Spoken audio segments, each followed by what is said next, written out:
All right, hi, Good morning. welcome. Good to see everybody here and great to be here with you, Kim. First, I just wanted to hear a little bit more about you and how you arrived in this global benefits role and what excites you about this work.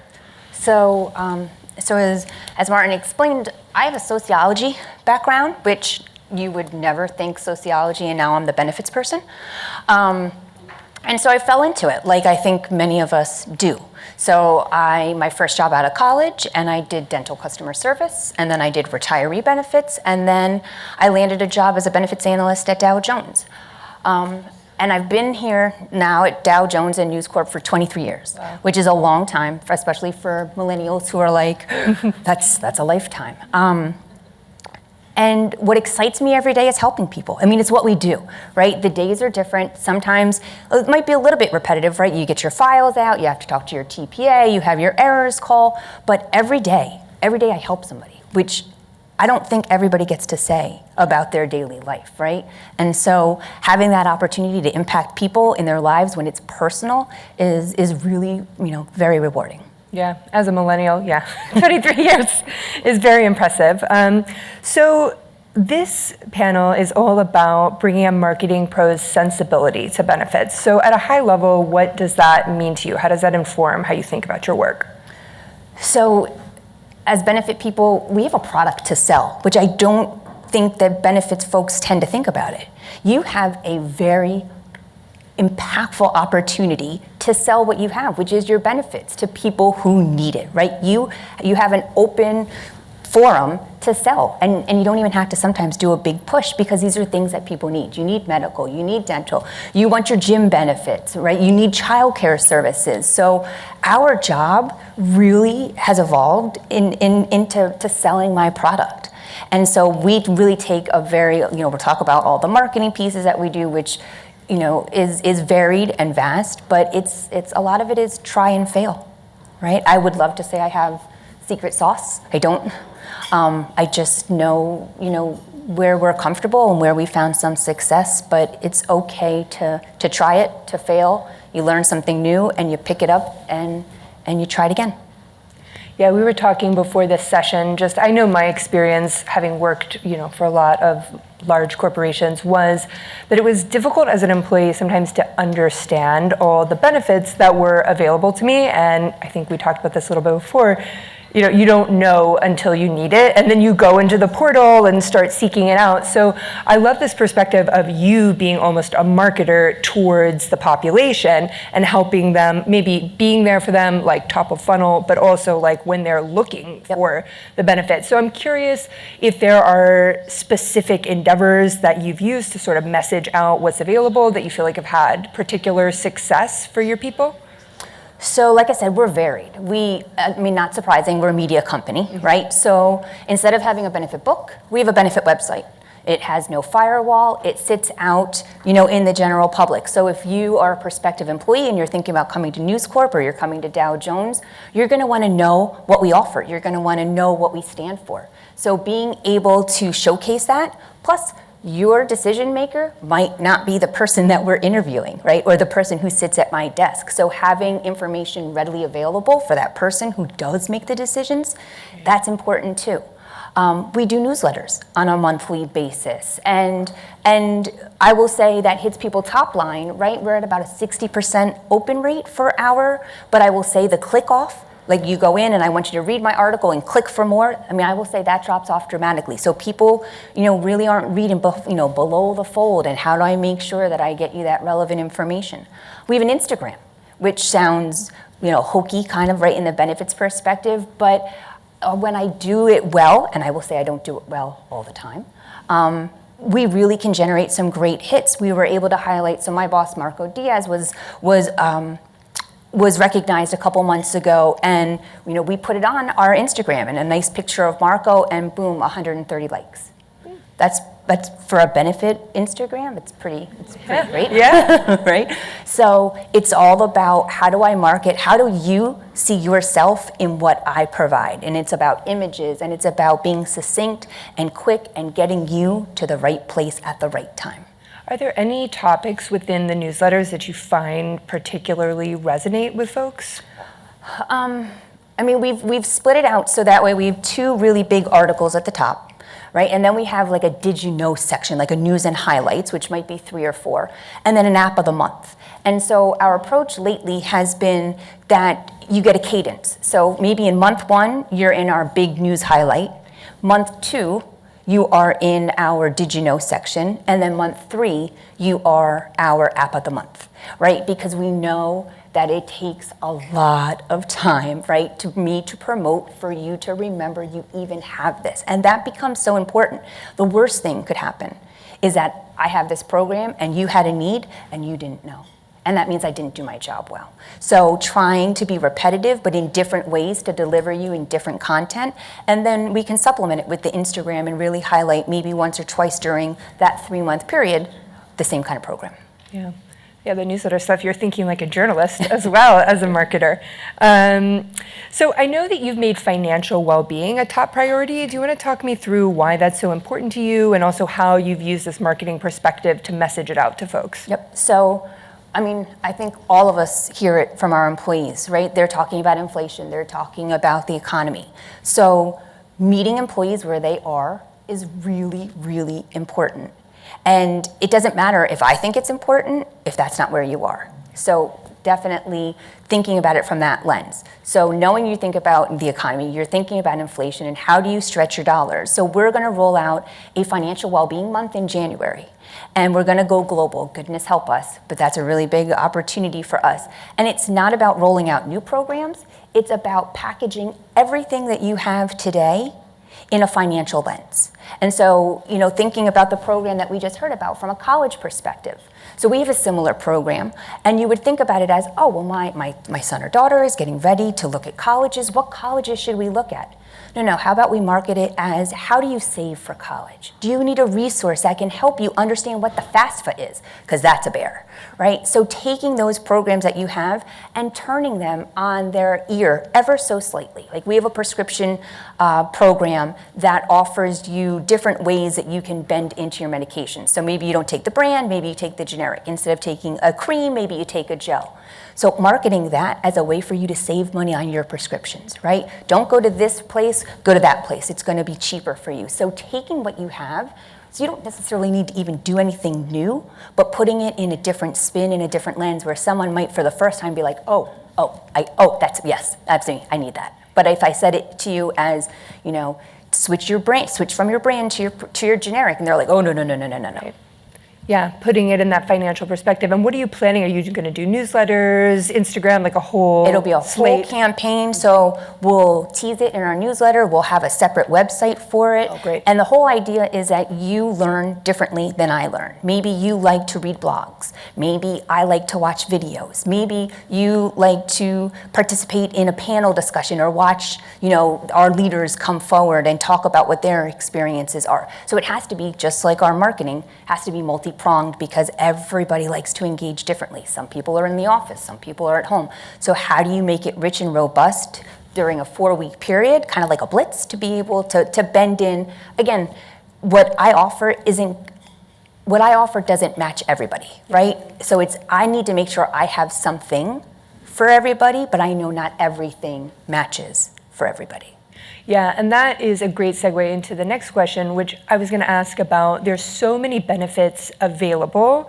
How do you balance all the sort of breadth of it with the idea of making it feel personalized for folks so that they see themselves in it and want to take advantage? And that's a hard one. I mean, there's 5 generations, right, in our workplace right now, which forces employers to really offer a diverse slate, and it feels overwhelming, right? You come to the website and you're like, there's articles and articles and articles and articles. So when we go into our website, for example, I put tags on all of our articles, right? So maybe you don't care about prescriptions. What you care about is childcare. So you can come to our website, for example, and type in baby, and then boom, every article that pops for baby. Right? So the tags become really important with helping people to navigate and to pull in that content that is just relevant because that's what you care about. Because again, you don't care about benefits until you have to care about benefits, as much as I would love for it to be the number one thing everybody wakes up and thinks about every day. Yeah, that's amazing. And something like that, like just the simple navigability of a website, I feel like can go so far, because I also have had that experience of it just being very overwhelming, every kind of benefit you could possibly imagine all laid out. And, maybe I'm really thinking about my finances or, Right. Whatever it is that day. Yep. And we put ours into pillars, right? So there's a financial pillar, emotional, physical, caregiving, and lifestyle, which is like that catch-all for your deals and your discounts and your well-being and such. So it is, I think as a benefit professional, sometimes you get so, submerged into your own minutia. Like, we have to take a step back and you have to think about like that general employee who's going to be coming in. What is their experience going to be like? How do I make it simple and easy for you to navigate? Because if you're frustrated, you're done. Yeah, and just knowing that, like, for the most part, like, people are coming in and they're going to give you a minute or two to find what they need. Right. And then they're very They're done. easily going to, bounce rate. They're going to just hop on out if they don't find it immediately. Yep. I think that's also a good segue into the idea of budget and value and how you think about that. There's so many things that you offer for all kinds of employees. How do you make sure that you're balancing the budget with what people have available to them, and then also ensuring that things provide value, that people are using them, taking advantage, you're not like wasting money in that regard with things that people don't actually utilize? So, and I think the benefit professionals in the room will agree, it's data, right? What does your demographic look like? What are your claims telling you? What are you hearing through your engagement surveys? Again, if I'm offering something that I think is important that hasn't resonated, then I didn't do my job. But also, I think it's important that as a benefit professional, you're going out and you're evaluating all of these solutions that are out there in the marketplace.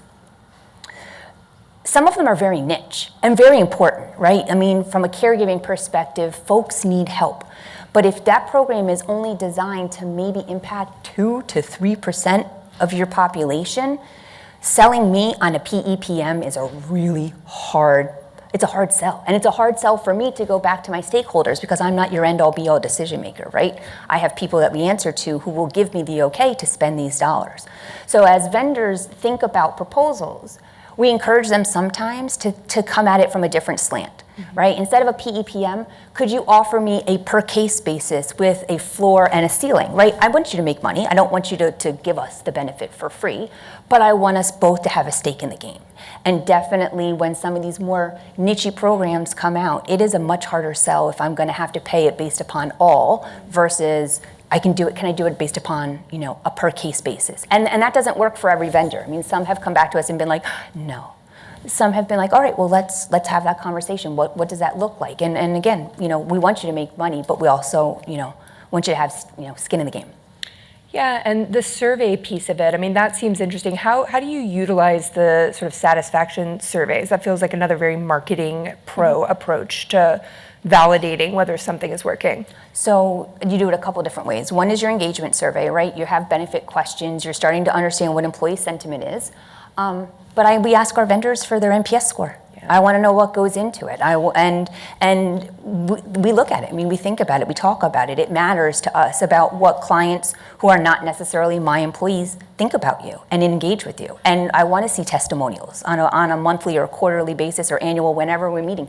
I want to hear what your people are saying about your services. Granted, I know you're cherry picking them and you're giving me the best of the best, right? But I still want to hear it, and I want to hear it in people's words. Right. One thing that I wanted to return to that you mentioned a little bit and expand on is housing and the cost of living. Are you hearing that this is a big stressor for your employees? How are you positioning benefits to meet folks when this is, like something that is a really growing concern for people across the US, but you're also in global benefits, so across the entire world? And also, how are you thinking about, sort of economic realities here, abroad, and how you position benefits in that way? I mean, it is a concern to people, right? And I think employees these days are much more likely to be open and honest when you sit down for salary planning and you're talking about, it's your performance review. And I think they're honest now about, this is how much money I need to be making. What does my growth look like? Because I need to be here so that I can do X, Y, or Z. Which is a challenge, I think, sometimes for managers to balance. And so again, I think it's back to the lens of, how can I take my benefits and help you see them in a multifaceted approach for yourself, right? Yes, it matters to you that you have health care, but I also want you to engage in it the right way to use it and maximize it. So sometimes it's, highlighting your FSA, highlighting your health savings account, right? And there's 3 ways that you can save in your taxes. So stuff like that becomes really important. And I think more and more as we become global organizations, it is a challenge that, this country sees what they have over here, and that's not fair. And that health parity is a whole other conversation. And the beauty is this is a journey, right? Every day you start new, you start fresh, and this is what we can do this year. So let's position it differently next year. How do we make it affordable? How do we make sure that you can take care of your family if you can't work? And making sure that people understand, for example, buying an extra life insurance policy or extra long-term disability is important at 22. Right? And what if you couldn't work? And how could you take care of your family? Helping them bend in. Again, I'd love to say I've cracked it. Yeah. And we definitely haven't yet. Yeah. You also mentioned the importance of ensuring that vendors deliver as promised. So how do you approach this sort of vendor management, make sure they're delivering the value, and that things are worth your time and worth the budget? So vendor management, also a huge piece of I think what we all do, especially when you have a huge diverse slate, right, of programs. So, meeting with that vendor at an appropriate cadence. I will say once upon a time ago, we treated every vendor the same. We met with everybody quarterly, and that's all you do. Yeah. And that's a lot of time, and it's a lot of effort, and it's a lot of conversations. And so we took a step back and said, okay, your deals and discount provider is not at the same level as, for example, your healthcare insurance or your TPA. So maybe we need to tailor who we meet with depending upon the level of services that you provide us, because it has to be manageable for you and your team. I mean, you can't sit and talk with your vendors, all day, every day. You have other stuff that goes on. So making sure that you're having the right conversation at the right time and being upfront. What are my goals? What are your goals? How are we going to do it together? Well, I want to see those metrics. I want to dig in. Just saying to me, well, we increased by 42%. Okay, 42% of what? Yeah. Right? Having that and not being afraid to ask the questions. And sometimes you get into those partnership reviews and they're like, I don't know, I'm gonna have to go back and get it for you. That's totally fine. But being accountable, right? We all have skin in the game. You said you were gonna come and provide X ROI. Okay, how are we doing it? And let's talk about what do we both need to do to get us there? And a lot of that is campaigns about communications, right? What are we going to do? Is it going to be postcards? Is it digital displays? Is it newsletter content? Do I need something for Instagram? Like, how do we do this together? Because you're not just going to sell it to me and run. Like, we're in this for the long haul together. Amazing. I'm curious, looking to the future, maybe the next 5 years, like in the past 5 years, we've come through COVID and the pandemic, and benefits have changed a lot, and I'm sure how you're messaging things have changed a lot. When you look to the future of the next 5 years, what's the path you're on? Like what sort of trends do you see, and how do you think this idea of bringing a marketer's perspective to benefits is going to increase or change? So from a marketing perspective, I think it becomes even more important, right? Because you're going to continue to grow your benefits and things are going to change. You're going to swap out providers. So being consistent in your messaging is important so employees know, what's going on. And I think no surprise, AI. Yeah. AI could revolutionize our communications campaign. We think about our website and being able to have AI built into it. So could you potentially come in and just, ask it a question and it says to you, here's an article about a baby, but are you interested in parental leave? Let me dish that up to you. And you say yes. That would be, if that tool could service that up where I don't have to, or I don't have to think about tags, just having that, like sort of chatbot based conversational tool. Ring fenced around your website, right? So that way you don't have to worry about the privacy and the concerns about it going out and is there misinformation? Nope. If I ring fence it around my website, then I know because I'm creating that content myself. Right, and it feels like that is very possible in the next 5 years, right? Coming. I think it's coming sooner than that. Sooner than that. Well, amazing. Well, we are out of time now, so it was an amazing conversation. Thank you so much, Kim, and thanks, Steve, and everybody at the team for having us.